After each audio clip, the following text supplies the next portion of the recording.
Hello, everyone. So the webinar will start very soon. We are just waiting a little bit more. I think we have 41 participants, so we can start. So welcome to the 26th annual conference of the International Environment Forum, in partnership with the Ethical Business Building the Future and the Wilmette Institute. And this is taking place during the UN Stockholm Plus 50 conference on the environment. So today's program is the first of 3 panel events. And tomorrow, there will be another panel event. The topic will be empowering sustainable local communities. And on Sunday, Sunday panel will present the intergenerational perspective on visions for the future. And so we will put the link for more information about these panels into the chat box. And you will find also information on the IEF International Environment Forum website. So also, before we begin for this panel today, we have also exciting news to share. On June 1st, so just 2 days ago, the Baha'i international community launched a new statement entitled "One Planet, One Habitation, a Baha'i Perspective on Recasting Humanity's Relationship with the Natural World." It is now available on the IEF website as well. And we'll post the link on the chat, which you can see, I think already some of them here. So the program is planned for 1 hour. And after the presentation of the panelists, there will be time for questions. So please don't hesitate to put your question in the chat box. We will look at them, and then hopefully we can answer and discuss after the presentation from the panelists. So we have 4 panelists. And so today's topic is global systems accounting beyond economics.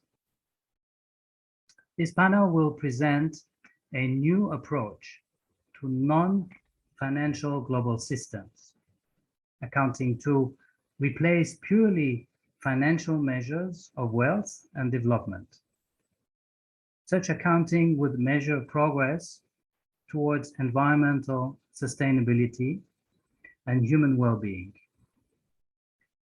Development of such an account system will provide the basis for the gradual replacement of the present economic paradigm and financial system, which values only monetary wealth and GDP. So the panelists will cover the environment, human well-being, and social accounting. But before that, there will be an introduction by Dr. Arthur Dahl. Dr. Arthur Dahl is coral reef biologist and system scientist with over 50 years international experience since the 1972 Stockholm Conference. And we have him with us online, but he's also present in Stockholm at the moment with his Stockholm Plus 50. So he has been also a regional ecological advisor to all the Pacific Island countries, a deputy assistant executive director of UNEP, and coordinator of the UN System-wide Earthwatch, and now working on UN system reform. He coordinated UN and scientific community efforts to develop indicators of sustainable development and global observing systems after serving in the Secretariat for the 1992 Earth Summit in Rio. he initially initiated the Global System Accounting project after reflecting on the failure of global environmental action, often blocked by the narrow short-term economic view of development represented by GDP. So it's wonderful to have you here, Arthur Dahl, and welcome. The floor is yours for the general introduction. Thank you very much to all of you for joining us in this, we hope will be an interesting discussion with ideas that you can pick up and run with and carry further. It's certainly been a topic that in this conference we've had here in Stockholm at Stockholm Plus 50, many people have found some of these ideas quite interesting and useful for finding ways going ahead. So we're presenting this new system of global accounts for the common good, relevant to human and natural well-being, using science-based, non-financial units of account. Because despite significant efforts over the last 50 years to create forces of integration in this world that's become a single economic system while remaining socially and politically fragmented, the forces of disintegration are continuing to win out. Increasing wealth has not benefited half the world population, and our environmental decline accelerates. An urgent transition is required to address the global environmental crises of climate change, biodiversity loss, and pollution, the human crises of poverty, hunger, educational failure, unemployment, inequality, lack of meaning, and all the related social crises representing existential threats to our future. And thinking about this, the root cause of our problem is our economic paradigm that calculates everything in terms of monetary profit and loss, capital and interest, return on investment, and the theoretical efficiency of the market. Dimensions of society that cannot be monetized, bought, and sold are ignored. Modern neoliberal economic thinking is founded on the assumption that people are fundamentally selfish and aggressive. So we accept as normal that markets and politics are powered by ego, greed, apathy, and violence, and that our society values wealth, power, and fame. The ultimate indicator in this system is the flow of money, measured as GDP, and its endless growth is seen as the solution to all our problems. Yet these factors and measures have no inherent relationship to human or planetary well-being. Many corporations consider only profit and return on investment, while ignoring the decline in environmental and social capital and related costs treated as externalities to be borne by the whole society. The solution would be to develop an alternative set of accounts, more organically related in a systems perspective to the functioning of the biosphere, the desirable direction of human society, and the right of everyone to a life of dignity and fulfillment, leaving no one behind, which is, after all, the real purpose and aim of development. There are two ultimate goals for such accounting. One, you might say, is the common good of human society, to maximize the well-being fulfillment of all of its members, today generally described as human rights.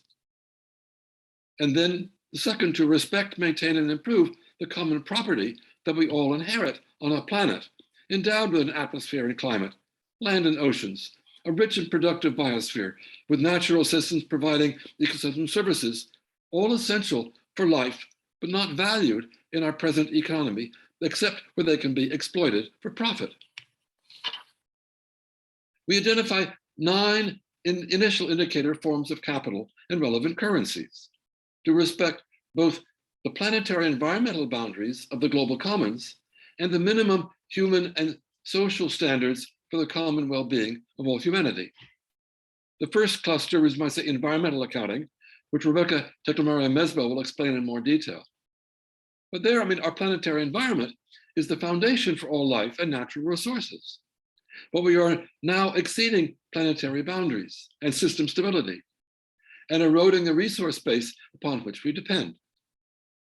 Accounting for the full carbon cycle, for example, including both the release of fossil carbon and the capture and sequestration of excess atmospheric carbon, with both monitor global heating and climate change, and the flow of solar energy and carbon sequestration through photosynthesis, supporting all life on the planet, aiming to bring carbon accounts back into balance. Biodiversity, of course, covers the complex systems of living things that feed us and provide extensive ecosystem services, which are not presently valued. Accounts directly in species and ecosystems could encourage the protection and regeneration of the natural systems fundamental to our survival. A clean environment is essential for human health and environmental stability. We need to quantify environmental pollution, or the thousands of chemicals and man-made materials, to identify their sources, their pathways and impacts, measuring their true cost and driving reduction and remediation. Then there are the human well-being accounts, which Sarah Derhoff will present in more detail. Measuring poverty in terms of income per capita is not a true measure of human subsistence and well-being, when physical characteristics be measured directly and more objectively. So for instance, for poverty, we can say, what is the minimum living standard, with accounts that would ensure that every human being has adequate shelter, clean water and sanitation, a source of energy, and basic security as the ideal capital, with any deficiency a source of debt to be addressed. Food, of course, is essential for life, so food accounts should include measuring the planetary capacity to produce enough food for all, how it is distributed to meet everyone's nutritional needs, or eliminating food waste and ensuring an adequate income to all farmers and fishers. Of course, good health is essential to human well-being and to enable all to contribute productively to society at each stage in life. So health accounts should treat this as health capital, and all factors damaging health increase health debt. Then we have the social accounting, the more elaborate parts of civilization. And then Chen will explain a little more about this. Humans are social species, so accounting is needed for individual contributions to and benefits from society. Every human being has a capacity to contribute to the wealth and well-being of society, so we need accounts to measure how we use this capacity for work and service, whether in paid employment or in other contributions to society, with all barriers from unemployment to discrimination as forms of work debt, depriving society of potential wealth. A society is often defined by its knowledge and information dimension of science, technology, art, and culture. These are intangible, yet highly significant, and increase in value the more they're shared, requiring different forms of accounting, because unlike property, somebody owns it. The more they're shared, the more benefit there comes from. Therefore, operational impacts come from their acquisition and use by people, their incorporation in object or institutions, and their transmission through education from generation to generation. The most basic level of a system is the rules by which it operates and is organized, and in human systems and communities, and effective individuals and institutions functioning what you might call values and spiritual capital, accounted for directly through performance measures. Looking at these different kinds of accounts, we can say that a system for human well-being should be addressed in the complementary scales of accounting between the individual, the community, and institutions of society. Global systems of accounting is most relevant at the institutional level of the processes of governance, especially concerning the health of the global environment and the needs to remain within planetary boundaries. It's also essential in designing the parameters of the evolving global society beyond the nation state, bringing justice to the world level. Accounting has traditionally been seen as a national government responsibility, with national statistical offices and comparisons between countries. This will obviously continue. But it's possible, without too much difficulty, to imagine adapting and applying the same accounting principles at the local community level, where they would be highly relevant to reading the local reality and consulting on collective priorities and social action. For individuals, we can apply the concept to a person evolving through life from childhood to adulthood and old age, Education starts in the family and community. Then it evolves into formal schooling, as each individual develops the knowledge and skills necessary to function in society and to make a contribution to work and perhaps other social services or even entertainment. But none of this is permanent in the individual, since we eventually die, when all of that individual experience and knowledge, having performed its useful functions in society and hopefully enabled some spiritual progress and been transmitted in some form to others, is lost. So all of this can lead us to a new global definition of wealth, without thinking it only in terms of money. So we can say, we can express this in complementary currencies, founded on scientific standards of human and natural well-being. Oversight would be the responsibility of institutions of global governance, in the same way that national central bank make decisions to ensure national economic well-being under the oversight of national governments. Development of these accounting systems could gradually replace the present economic paradigm and financial system, which values only monetary wealth and GDP.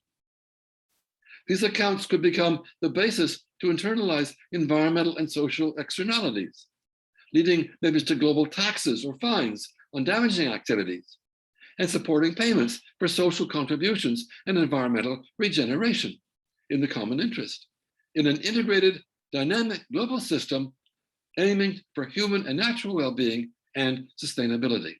So that's an overall summary. Now our panelists can take us into more detail the different dimensions of this accounting system as we take it forward. Thank you. Thank you very much, Atadal, for the very comprehensive introduction, introducing the other panelists. So our next panelist will be focusing on environmental accounting, and this is Rebecca Tekler-Mariam Mesbah. Rebecca's passion is to explore how spirituality, scientific knowledge, and creativity can combine to help develop and experience building sustainable and plentiful human societies. With roots in Africa and Europe, she says she's committed to fostering communication with a diversity of voices vital to this process.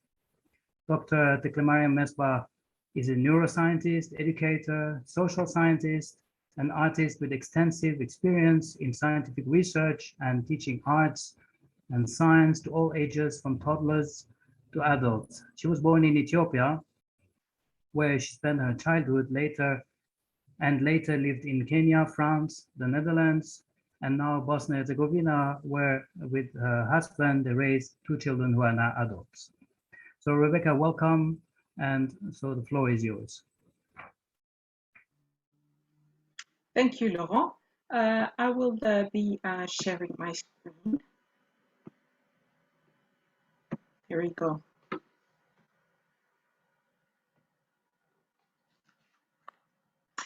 So as Arthur clearly highlighted, only some elements of the natural environment are considered into the current economic system. The real cost of manufacturing, for example, does not take into account the cost of damage to ecosystems or pollution or recycling. Also, wealth is created through possession of material goods to the extent that a living tree has very little monetary value. But when this tree is cut down, it can be sold and resold as dead wood with monetary currency exchange, and it is accounted as wealth creation, although the services this tree was providing, such as climate control or shelter for different forms of life, are lost. To overcome such absurdities, we looked for alternative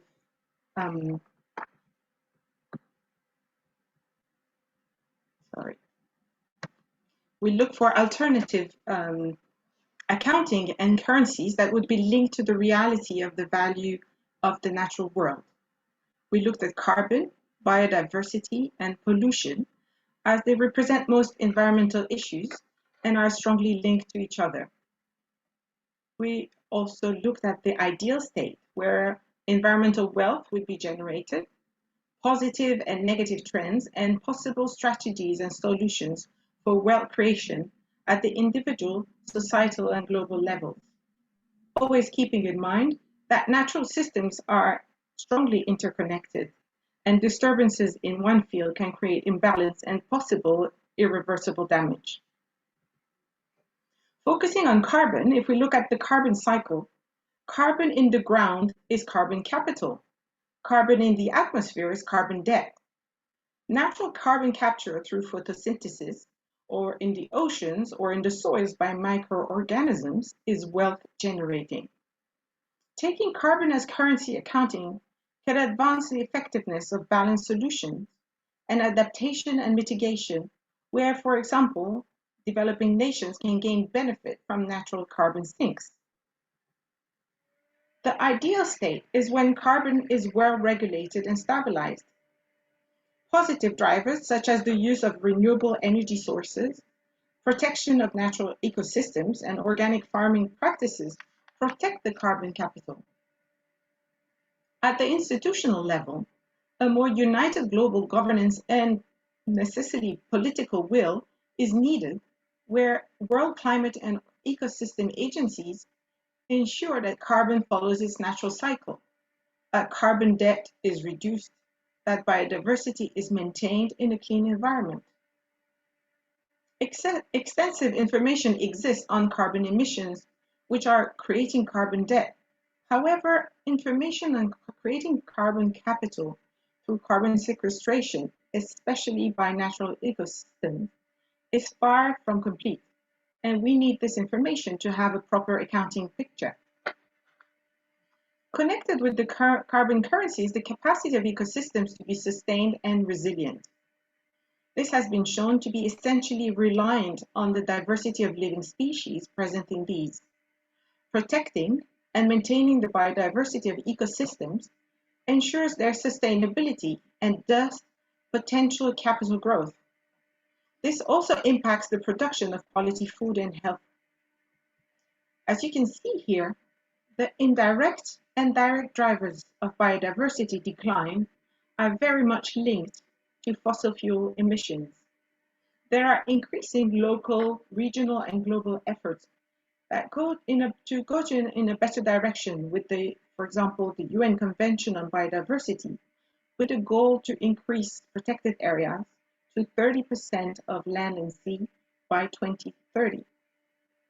But protecting lands and seas is not enough, as the decline of the biodiversity is also related to the overuse of biodiversity and related to our general consumption and production of goods, energy, and services. We need also to be able to prosecute destructive organizations in court. One of the direct drivers for loss of biodiversity is pollution. A clean environment is essential for environmental stability and human health. At this moment, there are thousands of chemicals and man-made materials released in nature, and this accounts for debt towards the ecosystem. In natural systems, waste does not exist as everything is saved efficiently and reused and recycled. Microorganisms and other living organisms can degrade and transform many chemical compounds. Pollution, therefore, is due to waste produced by humans that does not enter this cycle or burdens them by their sheer amount. We need to identify the sources of pollution in order to implement the polluter pays principle for cleanup or recycling, and in cases of pollution from decades ago, identify responsible entities and eventually source of taxation. Again here, consumers need to have visibility of the pollution impact of the goods they consume, and even pay the real price, which is not the case at the moment. By identifying pathways and impacts, measuring their true cost and cost of reduction and remediation solutions, the price of the pollution debt can be accounted for and sources of funding to get rid of this debt be found. In the consumption chain, the principle of reduce, reuse, and recycle can participate in limiting pollution. An example of the positive trend at the global level is that this year, the heads of state, environment ministers, and representatives from 175 countries endorsed a resolution at the United Nations Environment Assembly in Nairobi to negotiate an international legally binding agreement to end plastic pollution by the end of 2024. Outer space pollution due to debris and satellites in orbit is another issue, but also an opportunity where all states, but also the private sector, need to work together to define the responsibilities of the polluters. In conclusion, when it comes to the environment, the current economic system encourages us, humanity, to live recklessly on unlimited credit without any plan to reimburse our debts. An accountant would tell you who in their right mind will do this. So this is time to start working together on proper accounting of our assets and our debts, and together devise a plan to balance our accounts following the natural systems. Thank you very much, Rebecca, for the Thank you. beautiful presentation. So we will move to the next panelist, and the next topic is on human well-being accountancy. The next panelist is Sarah Derhoff. Sarah is a writer and author of Collaboration Through Consultation, drawing on 30 years of working in groups of various kinds. Sarah writes about community building, working together and developing a learning mindset. She earned a MEd from Harvard and has lived, worked, and studied in China, Japan, Taiwan, and the Czech Republic. Welcome, Sarah. And so the floor is yours. Thank you very much. Let me share this and, oops. So now we're going to look at the human well-being accounts, food, health, and basic needs. Food is the easiest to describe as a currency as it flows through a system. We produce food, we consume it, we discard the wastes. Currently, we produce enough food to feed all human beings on the planet, but our food system is incurring debts that our money system doesn't take into account. In a set of food accounts, the ideal state is that every human being on the planet is properly nourished. That is, we have enough food and it's nutritious food. This is what we're aiming for. Everything that moves us towards that ideal is generating wealth, and everything that moves us away from that ideal creates food debt. So let's look at the flow of food currency through the system of production, distribution, consumption, and disposal. At the production stage, we want to grow enough nutritious food sustainably. This means organic farming and regenerative farming practices where we are taking care of the soil and resources so we can continue to produce food long into the future. This generates food wealth. Our current commercial farming practices are creating food debt from soil depletion and erosion, water usage and pollution, overfishing, deforestation. These practices not only reduce our long-term ability to grow food, but also incur debts in our biodiversity accounts and our pollution accounts. In looking at food production, we also need to consider efficiency. Calorie for calorie, it is much more efficient to grow plant crops as food than to raise meat as food. This has significant impact on our carbon accounts as well. The next stage in the food currency cycle is distribution. We currently grow enough food to feed everyone on the planet, but it's not distributed evenly. So we have some people without food and some with more than they need. This is food debt. Distribution also includes taking the crops we grow and processing them into food products. We can and freeze and dry food to preserve it. This generates food wealth, food that can be stored and eaten later. But our corporations also manufacture food that has little nutritional value and in many cases is engineered to be addictive. These foods are often cheaper, more affordable than fresh fruits and vegetables. This is food debt.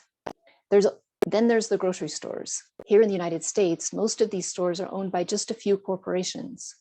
When a store no longer turns a profit, the corporation closes it down. This looks good on the business books, but it creates a food desert for the people. In an accounting system where food is the currency, this is an enormous food debt. We're also incurring a tremendous carbon debt in our current system by shipping food across the planet. At the consumption stage, to make sure everyone is fed and everyone is properly nourished, we need affordable food that is accessible and available to everyone. It means having the right food for each stage of life, for infants, for children, adults, and elders. It also means having an educated population where people know how to cook for themselves and what constitutes a healthy diet. Finally, there's the disposal of food. The disposal of the food remains. What do you do with your apple core? Most of us throw it away. Some cities are starting to experiment with composting programs and cooking oil recycling. Food remains are a tremendous source of nutrients that can be funneled back into the system to grow more food. As we develop these composting systems, we'll be recapturing more of our food currency and putting it to use, turning this food debt into food wealth. So where do we stand? If the ideal state is everyone is properly fed, we're currently about a third of the way there. According to the Food and Agriculture Organization, in the world right now, 33% of us are properly nourished. 41% don't have enough to eat, and we have an obesity rate of 26%. And how efficient are we? Food waste doesn't just happen at the disposal stage, it happens throughout the system. In 2011, we were wasting 1/3 of the food we produce, according to the FAO. But since then, we've realized we weren't capturing all the data. The FAO has developed the Food Loss Index, which measures losses from production up to, but not including, the retail level. The UN Environment Program is developing the Food Waste Index, which measures losses at the retail, food service, and household levels. The goal is to reduce food waste by 50% by the year 2030. Our current food system has a big impact on the other accounts we're talking about today as well. It employs 14% of workers worldwide, is responsible for 80% of deforestation, it releases 29% of the greenhouse gases, and it's responsible for 70% of the world's fresh water use. Some additional indicators of food wealth could include the shipping distance between the farm and the kitchen table, the proportion of fresh, healthy food to the foods of minimal nutritional value or empty foods, the proportion of plant-based food to meat-based food. So this is a brief overview of looking at food as currency. A system of food accounts would provide a clear picture of our food wealth as well as the food debt and other debts we are incurring. Another system of living standard. This arena is much more complex. In this set of accounts, the ideal state is where every human being has adequate shelter, clean water and sanitation, a source of energy, and basic security. Currently, we talk about the number of people living on less than $1.90 a day, but that doesn't take into account the vastly different circumstances people live in. There's the woman in the Himalayan village who lives on less than $1.90 a day, but she owns her home and she grows her own food and shares all of this with the hikers that make it that far up the mountain. Then there are people in the United States who live on closer to $18 a day who are living in poverty. The multidimensional poverty measure outlined by the World Bank is a step in the right direction. In addition to income, it also measures drinking water, sanitation, electricity, and educational access and attainment. We need measures that focus our energies on the positive future we're trying to build rather than the negative state we're trying to avoid. The ideal state is that everyone has adequate housing, water, and energy, and a social safety net. How close are we to this ideal, and how quickly can we get there? With health, the accounting is also complex. The World Health Organization defines health as a state of complete physical, mental, and social, and now spiritual well-being, and not merely the absence of disease or infirmity. The public health field over the last 20 years or so has pointed out that very little of our health is determined by our individual biology and behavior. Currently, we measure the difference between life expectancy and healthy life expectancy. But health is really a nexus of all of these different accounts. If we have flourishing biodiversity, if we have clean air, water, and soil, if we cool down the planet, if we have food and education for everyone, if we have dignified work, if we have social justice and social cohesion, we will have a healthy population. we will have created an environment in which individuals can actually optimize their own health and thrive. So an accounting system for health would take into consideration all of these factors. Ideally, we would identify a few measures that give us a picture of health of a community or a population to gauge how close we are to physical, mental, emotional, and spiritual well-being. These human well-being accounts, food, health, and minimum living standard, would give us a way of measuring our well-being that goes well beyond money. These accounts would provide us with a clearer picture of the ideal conditions for human flourishing and how close we are to getting there.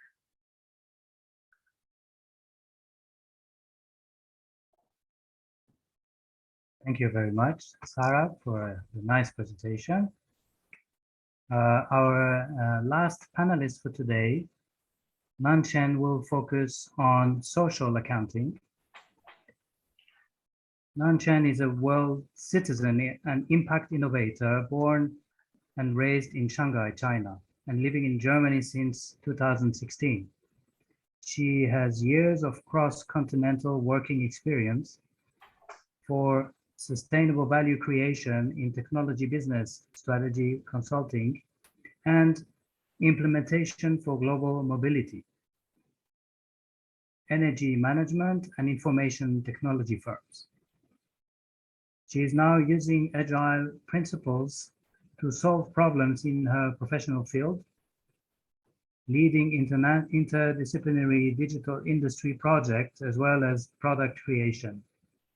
In addition, she is enthusiastic about various social actions and systematic community building activities, which generate long-term society building power via universal education.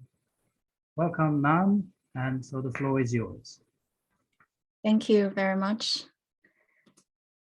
Yeah, hope you can see. Yeah, I'm happy to be here and to talk about social accounting part. As Arthur just mentioned at the beginning, humanity has made tremendous progress in measuring material dimensions of human well-being. However, how do we measure the key dimensions of our organization as human societies? Every human being has a capacity to contribute to the wealth and well-being of society.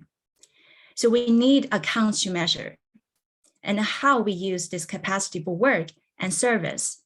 The tangible dimensions of society include all forms of knowledge, and the transmission through education is needed to be accounted for based on spiritual principles and values by which social systems are organized. To start with, I would like to start with the knowledge and education account. Beyond the purely material and social dimensions of well-being, humanity has made through its intellectual capacity development in a vast storehouse of knowledge, science, technology, art, culture that are intangible, yet an essential part of human reality. These are intangible assets increases its value, and the more they are shared, therefore different from the forms of accounting that are required. The interest group over the last few months of this account has developed a conceptual framework which describes the ideal states of knowledge and education account, which I would like to share with you today for more ideas to complete its universal vision. First of all, I'd like to introduce you the ideal state of the individual pursuit of knowledge and education. As we know, a unique feature of this form of capital or wealth is that it must be stored and transmitted, primarily through education. Every person is mortal, and their acquired knowledge is ultimately lost. Access to knowledge should be a human right, and new technologies enable this. We need to rethink how this phenomenon, new capacity for information, which increases in value the more it is shared, and can contribute to an ever advancing civilization. Therefore, in this group, we have identified the cultivating the individual capacity and creative power through the exercise and application of independent investigation of truth as a tool, which based on the conviction that human honor and happiness lie in the noble purpose, trustworthiness, integrity, and service to humanity. Next ideal state lies in family and community, which serves as the earliest and closest education environment for one to acquire its knowledge and practical life skills. Therefore, a safe, continuous, and creative learning environment would ensure one to gain a reasonable degree of excellence in some productive life skills. Such accounting is needed to measure the presence of such value and their effective impact on individual behavior and institutional functioning. And this will be addressed separately as a spiritual capital. The third ideal state is the role of social institution and government. Our present materialist society has tried to turn knowledge, art, and other forms of information into intellectual property, sold to those who can afford it, which is to deny its true social value and exclude those who cannot pay for it. This prevents the full wealth creation potential in information, resulting in a kind of knowledge depth relative to broader benefits to society of open access. Therefore, to build a system based on truthfulness, justice, nurturing the capacity of all anxiously concerned with the global social and environmental well-being is needed. So developing an accounting system in this area is particularly challenging because of the relevant currency, which might neutrally be called information when abstracted from its uses. However, the non-financial currencies which would hold each other accountable for the ideal states which we want to jointly achieve is yet to be continuously developed. Here are a few examples from the working group in those three ideal states, which we would like to invite you to co-create and extend its value. For example, high value on self-organized lifelong learning and transfer of knowledge, high value on trustworthiness, happiness, excellence, creativity, and moral capabilities, and so on. So the operational impacts of knowledge education comes from the acquisition and use by people. Therefore, I would like to also show some of the examples of the positive indicators which add its value to this account, and also some negative indicators which deduct the value of the account. Now I would like to move on to the next work and service account. As we know, the foundation of wealth creation is in all its form is human work. Accounts are therefore needed to measure how well this potential is developed and utilized, both for the benefit of the individual and to be useful to society. Every human being has some capacity to contribute productively to society and should both receive the education necessary to develop that capacity and opportunity to use that capacity through some form of meaningful work and employment. This account system would value all these contributions and apply them to all genders, ages, capabilities, situations as full employment. This could even lead to considering additional forms of productivity and service as worthy of remuneration. So the ideal state of this account emphasizes that work is not to just earn money, but has a social function for human dignity, to be of service to others, and even to develop what might be called a higher spiritual or moral qualities through effort and overcoming difficulties. It is therefore a human right. When talking about non-financial currencies and its positive and negative indicators of this account, the working group identifies unemployment, which leaving people idle as a form of debt, reducing this potential capability and the society capacity to generate further wealth. And such unemployment marginalizes part of the population because of gender, ethnicity, handicapped, or other biases. So last but not least, I would like to invite you to explore the spiritual and the value accounts, which are the center and fundamental rules for humanity to understand our purpose in nature. We human beings are essentially spiritual beings, and our behavior is informed by spiritual values and virtues such as integrity, honesty, humility, selflessness, and courage. Societies are characterized by the state of justice, equality, safety, among others. Although we see very often the society operates itself based on materialistic rules and sees human-derived self-interest and then justify greedy, dishonesty, and violence on the quest for power and wealth. But collectively, these values lead to social disintegrations. Therefore, we would like to invite you all to rethink what should be the base of the rules that derive the fundamental change of the system, as underlying those is the very purpose of human life. To start, I would like to invite you to look at the widely accepted model, the pyramid of Maslow's hierarchy's needs. Here, the spiral is often, spirituality is often viewed as the last and least maybe important human attributes to define the human hierarchy of needs. However, when we think of a material, fully developed society nowadays, and self-actualization should have already been a complete, but statistics shows that the Bhutan's gross national happiness index is rather low in those societies. So in this sense, one might argue that spiritual capital belongs at the bottom of the value pyramid rather than its pinnacle. And if it is in the bottom of the pyramid, it should enjoy a large amount of practice to keep the entire system stable. Beyond philosophical implications in rethinking global system accounting, spiritual capital provides an expanded capital framework for human well-being that explicitly goes beyond materialistic conceptions, and hence provides a more sustainable and balanced alternative perspective of human prosperity. Spiritual capital is being researched and measured in philosophy, business, governance, health, and social science. The fact shows the more spiritual capital you have accumulated, the more balanced the other counts will be. Therefore, it is time to rethink of the conceptual framework of spiritual capital. Unlike the material wealth, which is physically limited, these human dimensions increases its value in society the more they are shared.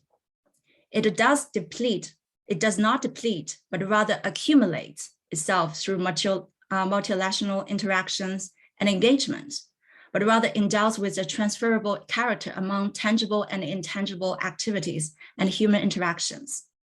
In simplest terms, if we could think of analogy in the nature that characterizes spiritual capital, I think of water, the origins of life, and the necessity of every single cell on this earth.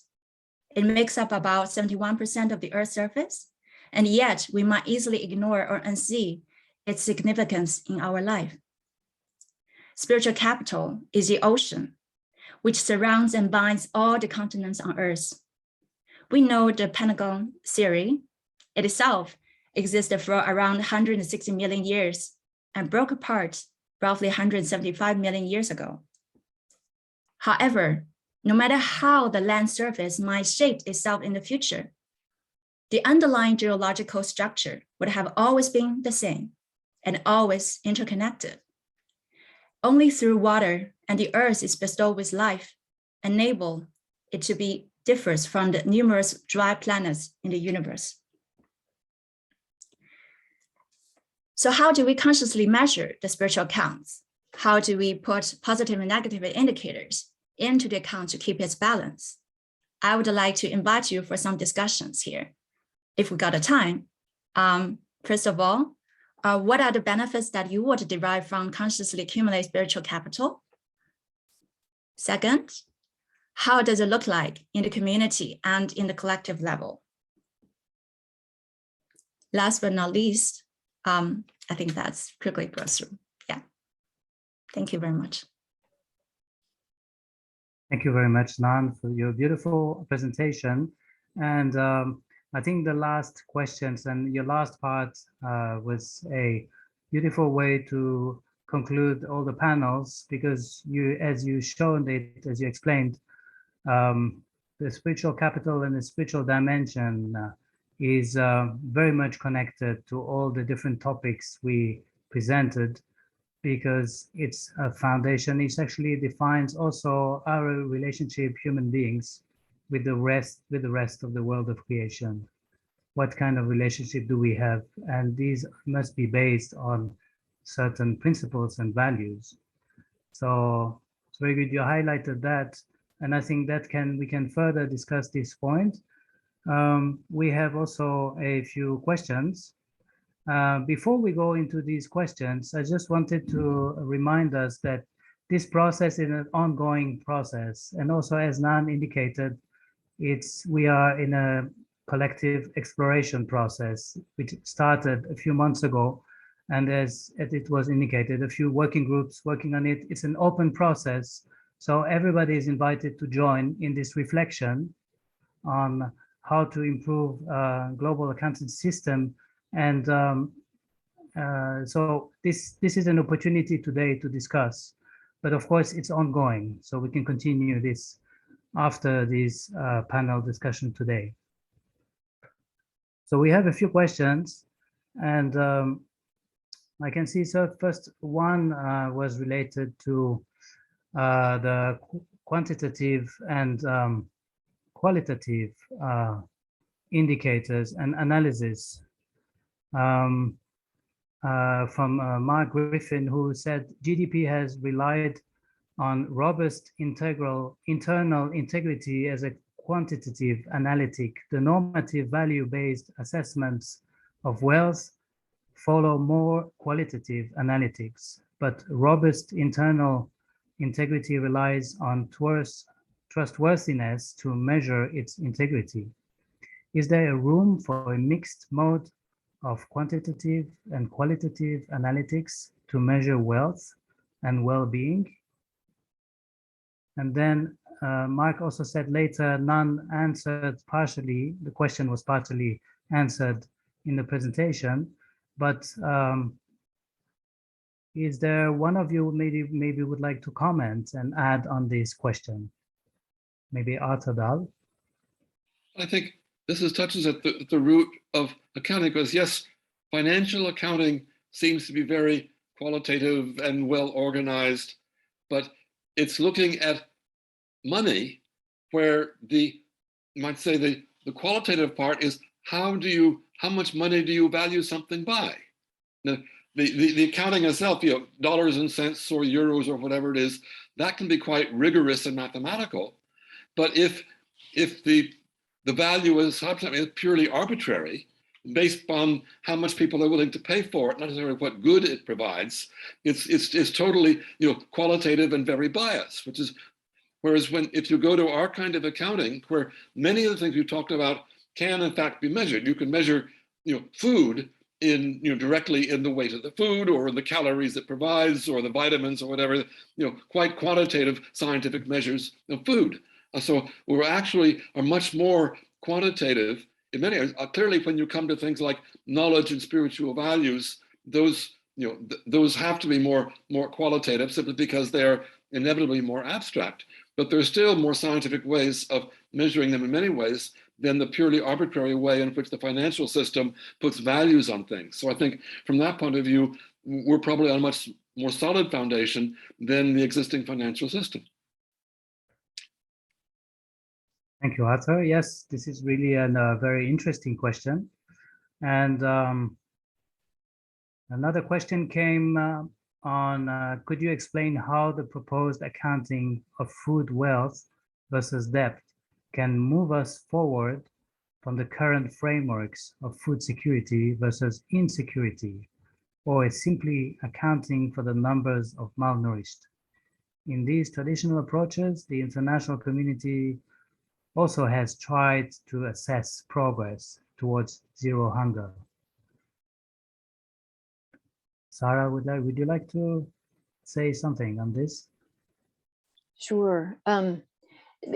As has been mentioned, this is a process that is in process, and so the actual accounting itself hasn't quite been developed. But as several of the panelists have mentioned, these spiritual dimensions are so important.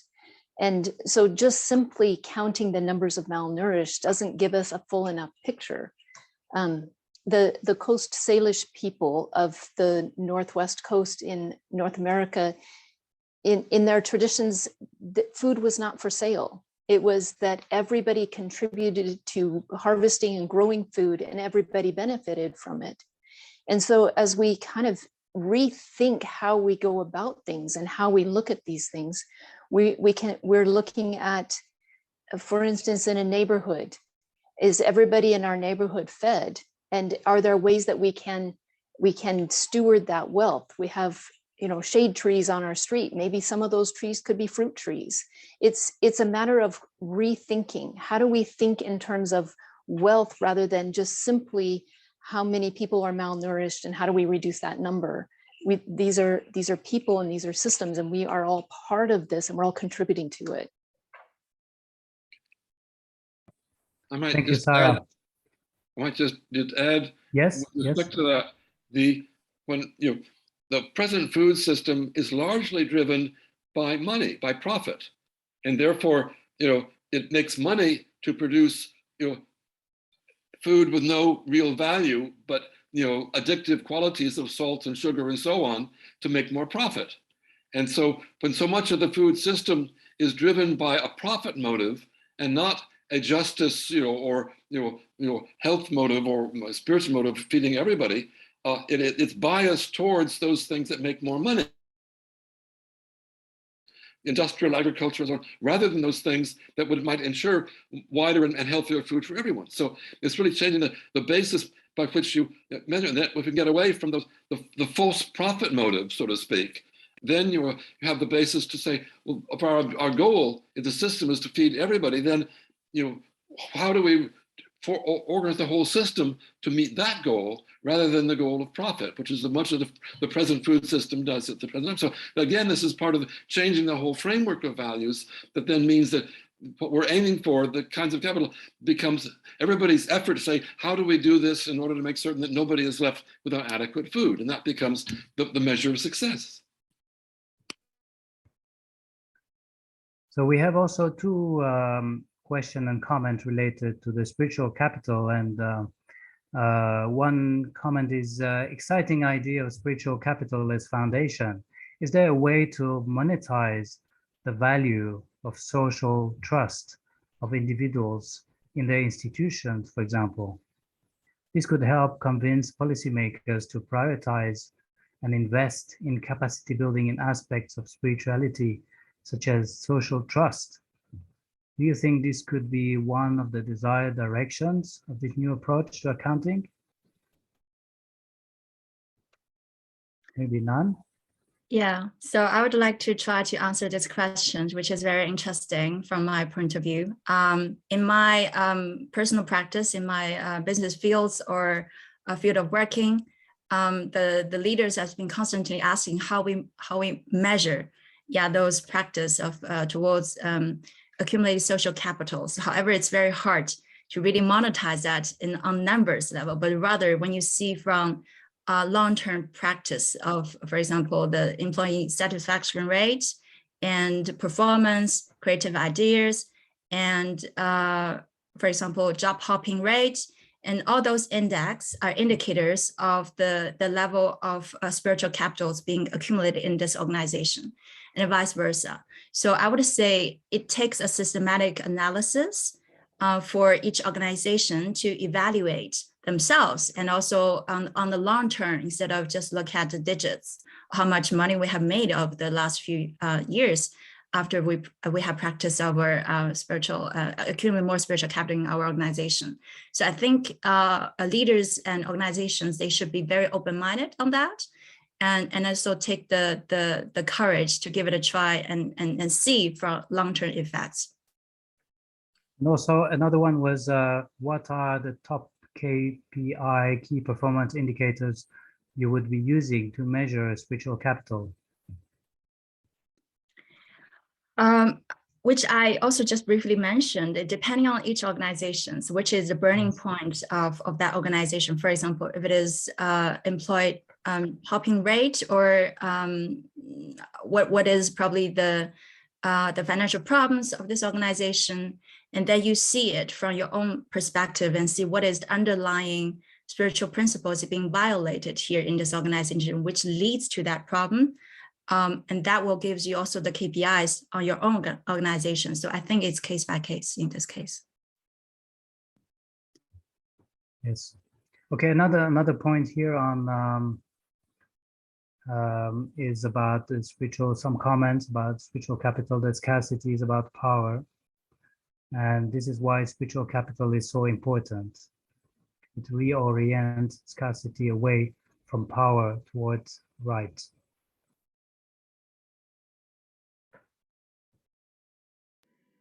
If I can answer partly, at least to this, and Arthur probably will complete my answer.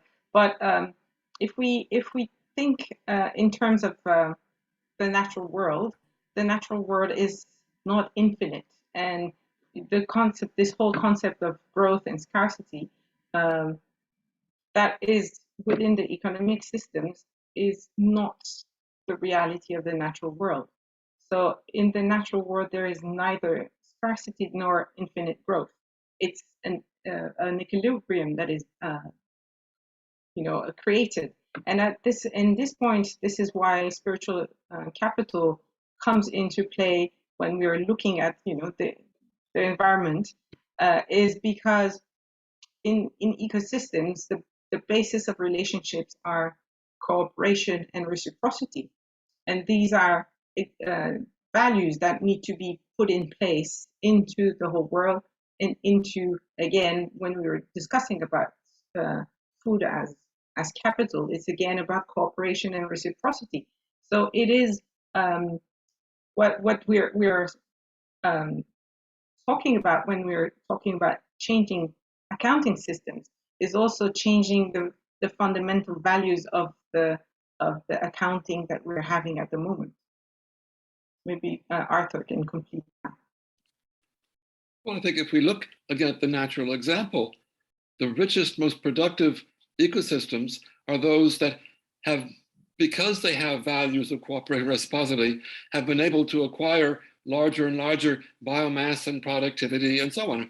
My own specialty area of coral reefs, they're full of all sorts of species in a resource-poor environment, because through developing high levels of symbiosis, cooperation, collaboration, reciprocity, they're able to increase their own, internal wealth in terms of the number of species maintained, the biomass that's maintained and supported, because they increase their efficiency, they increase their complexity, and so human civilization as well. The more complex, more knowledge it has, the more science it has, the more culture it has, the greater the richness, even within the space. And those are immaterial things. So you're actually saying, by measuring wealth in new ways, you're showing that the more you bring in that spiritual dimension of the values by which things are working, the more you're enabling higher levels of all the other kinds of wealth.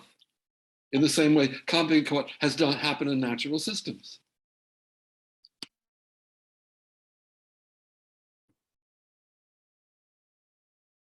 Yes, we'd like to ask Anisha if there are any question or comments that I have not seen. Maybe also on the Q&A.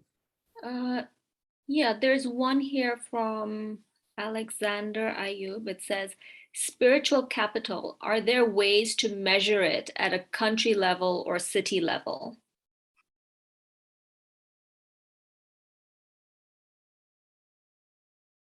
So who would like to, Nan? Yeah, I'll give it a try. Although it's a tricky one. So it's looking from a more macro perspective.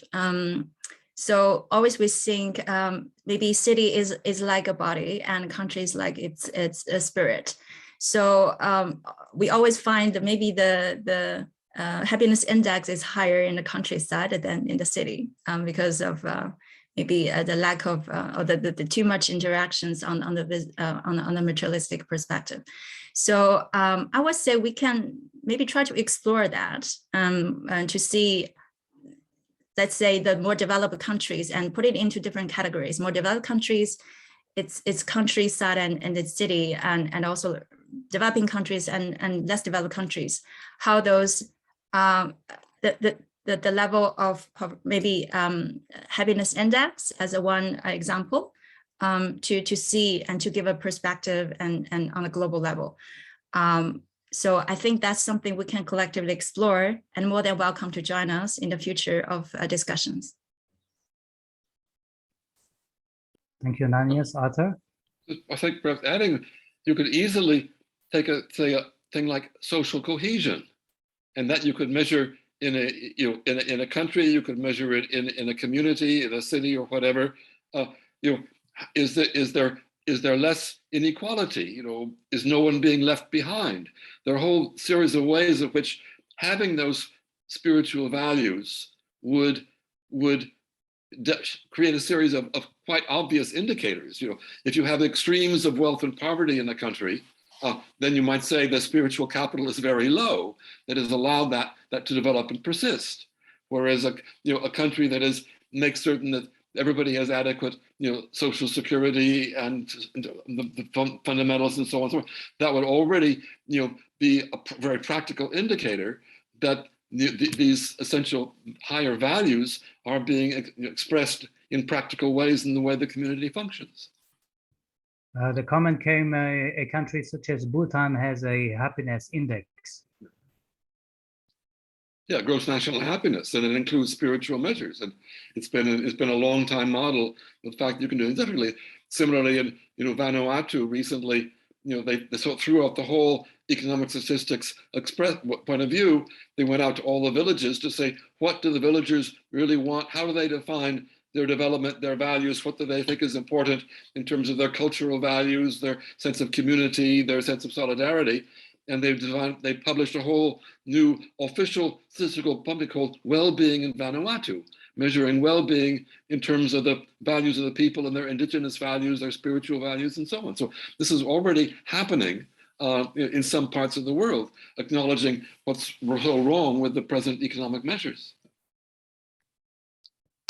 There's a short but quite difficult question, which is we live in a spiritual and material world at the same time. How do we keep this in balance? And I think that's also interesting in terms of accounting. That's why we have the multiple dimensions of in this approach to accounting, because we depend on the material world, the biological world, and so on. We can't function without that. But things that when we look at, let's say, the educational dimension, we acknowledge that each individual has a spiritual purpose, and through living in the material world, but having a kind of useful work to do, having a sense of solidarity with others, and so on. There's a process of spiritual growth that takes place at the same time, and therefore the two are totally complementary. I mean, it's the whole purpose of human life, in a sense, is to go through the physical life in this world, and in that process to develop these emergent properties of the complex human system, which you might call spirituality. And the more you acquire love and humility and forgiveness and other things through your life in this world, that it almost seems to be designed for that. You start as a young baby demanding food, and you end up as an old person being detached from all those things that you spent your life developing. But that's all part of acquiring spiritual qualities. Yes, right. Okay, so we only have a little time left because we have passed more than 10 minutes, more than the hour. So I don't know if there are any additional questions, or if someone maybe would like to make some more comments. There is one question, and it's directed at Sarah. Can you comment on the UN's development of a food waste index? How would they go about it?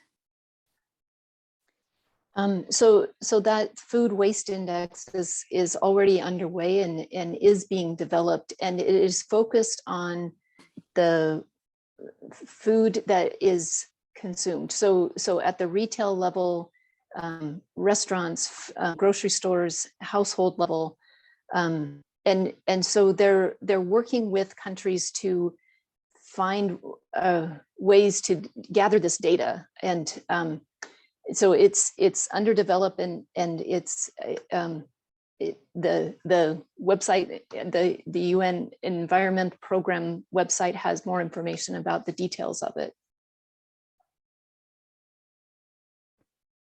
Thank you, Sarah. Maybe before we close, anyone would like to make some concluding remarks.